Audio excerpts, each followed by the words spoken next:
말씀 그리고 나머지 7장 끝에 절까지 26절이죠. 거기까지 말씀을 가지고 오늘 성도의 죄가 심각한 이유 1. 성도의 죄가 심각한 이유라는 제목으로 우리 성도님들과 은혜 나누기 원합니다.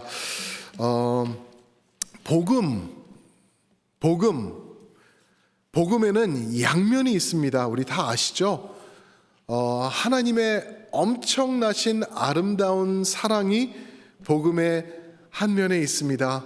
그리고 우리에게 무료로 더해 주시고 쏟아 부어 주시는 복음의 사랑의 은혜, 감격스러운 은혜, 우리 에베네셀 찬양대가 불렀던 그 찬양과 같은 그러한 소망, 은혜가 우리에게 넘쳐납니다. 그게 복음입니다. 그러나 그게 다가 아니죠. 반대면이 있습니다. 마치 동전의 양면처럼 복음에도 양면이 있는데 그 반면에 있는 것은 무엇이냐 하면은 바로 여러분들과 저의 흉악한 죄, 그 죄의 모습이 거기 있습니다. 그 죄를 해결하기 위하여서 더 흉악한 모습으로 우리의 죄를 탕감하신 예수 그리스도의 피에 얼룩진 험한 십자가가 복음의 반대면에 또 있는 것입니다. 사랑하는 성도 여러분, 복음을 접하실 때 할렐루야, 감사합니다, 은혜로다, 주님의 사랑입니다, 이거로 끝나는 게 아니에요.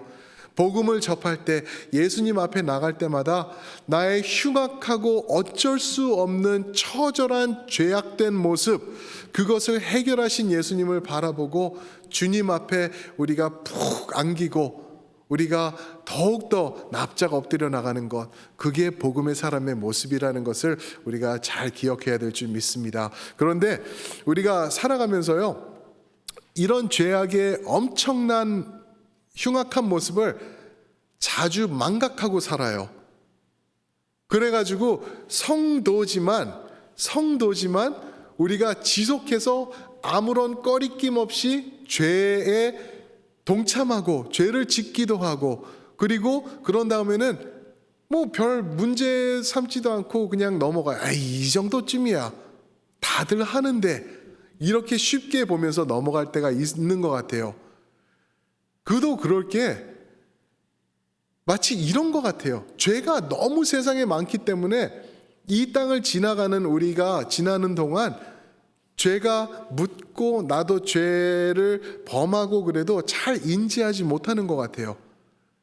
마치 한국에 가면은 제가 거길 지나가는데 이상한 냄새가 여기 이상한 냄새가 난다 했던데, 거기가 뭐냐면은 옛날에 쓰레기를 버리고 덮어놓은 땅이래요. 그 이름을 제가 지금 까먹었는데,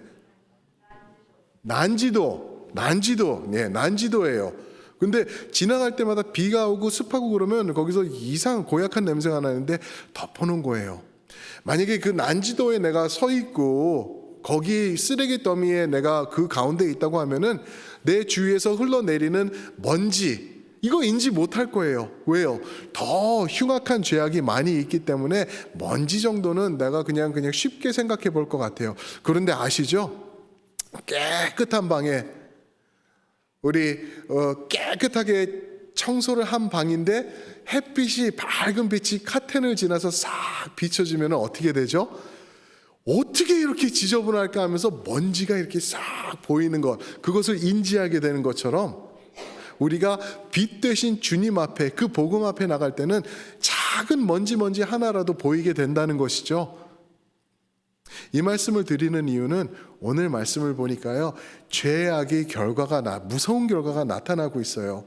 저는 복음을 다룰 때 죄를 다뤄야 된다고 생각을 해요.